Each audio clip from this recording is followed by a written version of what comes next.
नमस्कार। आदरणीय निर्णायकगण, मंचासीन अतिथिगण एवं उपस्थित सभी भारतवासियों, आज आप सभी के समक्ष मैं विषय के अंतर्गत अपना वक्तव्य प्रस्तुत करने जा रही हूँ। उत्तरस्य यत् समुद्रस्य हिमाद्रयश्चैव दक्षिणं वर्षितद भारतं नाम भारती यत्र संतति। विष्णु पुराण में आलोकित यह श्लोक भारतवर्ष एवं भारतीयों की मेधा को प्रमाणित करता है। जब एक शिशु माँ के गर्भ से जन्म लेता है, उस दिन वह एक संस्कृति के गर्भ से भी जन्म लेता है, और जिस संस्कृति में हमने जन्म लिया है वह है सनातन, और जिस धरा पर हमने जन्म लिया है वह है भारतवर्ष। महोपनिषद में वर्णित वसुधैव कुटुंबकम संपूर्ण धरा को अपना परिवार मानता है। लोकतंत्र हमारी परंपरा में है। यह राम राज्य की ऐतिहासिकता है। वज्जी गणराज्य चोल साम्राज्य की विरासत है, जिसने अनेकों आक्रमणों विध्वंसों के बावजूद लोकतंत्र पर हमारी आस्था को अडिग बनाए हुआ है। 2014 यह वर्ष भारतीय राजनीति में अत्यंत महत्वपूर्ण साबित हुआ, जब 3 दशकों के उपरांत हमने स्पष्ट बहुमत की सरकार चुनी। दशकों से लकड़ी के धुएं से जलती हुई आंखों ने उज्ज्वला योजना के तहत गैस कनेक्शन प्राप्त किया। मकान का स्वप्न भी न देख सकने वाले निर्धन नागरिकों ने पीएम आवास योजना के तहत घरों का निर्माण कराया। आयुष्मान भारत स्वास्थ्य के क्षेत्र में स्वर्णिम अध्याय है। डिजिटल इंडिया से पारदर्शिता बढ़ी, तो वहीं उड़ान स्कीम ने हवाई चप्पल पहने आम नागरिक को हवाई जहाज तक पहुंचा दिया। कृषि रेल और कृषि उड़ान ने उत्तर पूर्वी राज्यों को मुख्य बाजार से जोड़ा। मुद्रा योजना ने स्टार्टअप्स का परितंत्र विकसित कर महिला समेत छोटे शहरों को व्यापारिक ऊंचाइयां दी। अनुच्छेद 370 का हटना भारत के शीर्ष को संवैधानिक विसंगतियों से मुक्त कराना एवं कश्मीरी हिंदुओं समेत समूचे राष्ट्र को न्याय दिलाना था। वहीं सीएए ने वैश्विक इस्लामिक विस्तार की अवधारणा को ध्वस्त किया है।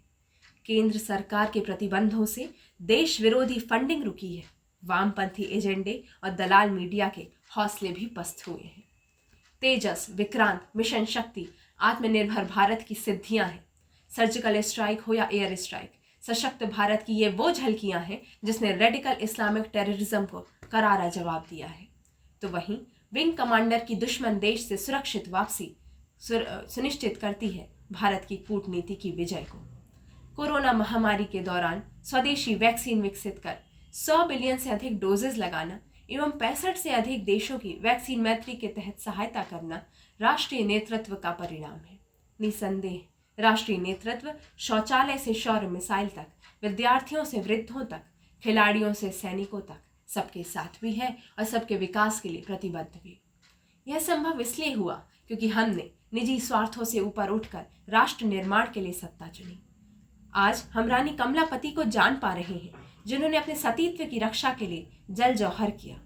इसलिए नहीं क्योंकि ये आज की खबर मात्र है, अपितु इसलिए क्योंकि गौरवमयी घटित इतिहास को जानना और स्वीकारना हमने सीख लिया है। 4 वेद, 108 उपनिषद, 18 पुराण ज्ञान का वह प्रकाश स्तंभ है जिसने समूचे विश्व को ज्योत्सना दी है। गार्गी, मैत्रेयी, लोकमुद्रा, विश्ववरा जैसी विदुषियां, रानी दुर्गावती, अहिल्याबाई होलकर, अवंतीबाई जैसी वीरांगनाएं साक्ष्य हैं भारतीय संस्कृति में स्त्रियों के शक्ति स्वरूप का, उनके उन्नत स्थान का। यह अर्पण की भूमि है, यह तर्पण की भूमि है। यह अर्पण की भूमि है, यह तर्पण की भूमि है। यहाँ गंगा जल का आशीर्वाद है, यहाँ कोटि कोटि अपनत्व का संवाद है। यूं तो औपनिवेशिक काल ने हमें गहरे घाव दिए, लेकिन मेरी समझ से हमें हमारी जड़ों को हीन समझ उनसे काटना सबसे बड़ा अपराध है जो समूचा समाज आज भुगत रहा है। अपनी महान सभ्यता को यदि हम पाश्चात्य से कमतर समझते हैं, तो हमें पता होना चाहिए कि जब उन्हें धरती चौकोर दिखाई देती थी, हमें तब से ब्रह्मांड के गूढ़ रहस्य पता है। अथक तपस्या और बलिदान दिया है हमारे पूर्वजों ने हमारी संस्कृति को जीवित रखने के लिए। वर्णन अनेकों देश आज अपनी देशज भाषाएं और सभ्यताएं गंवा चुके हैं। सबका साथ सबका विकास हमारे प्रधानमंत्री जी का भारत के विकास का वह सूत्र है जिसमें सभी धर्मावलंबियों, महिलाओं, आदिवासियों, भारतीय प्रवासियों को सहभागी माना गया है। सबके प्रयास हेतु आह्वान किया गया है। आज जब हम सबका साथ सबका विकास दोहराते हैं, तो हम व्यक्तियों से ऊपर राष्ट्र निर्माण की आधारशिला रखते हैं, जो भौगोलिक सीमाओं से परे राष्ट्र रूपी समंदर में अपने मन, कर्म और वचन से एक ही जप करता है, राष्ट्र प्रथम सदैव प्रथम। जय हिंद, जय भारत।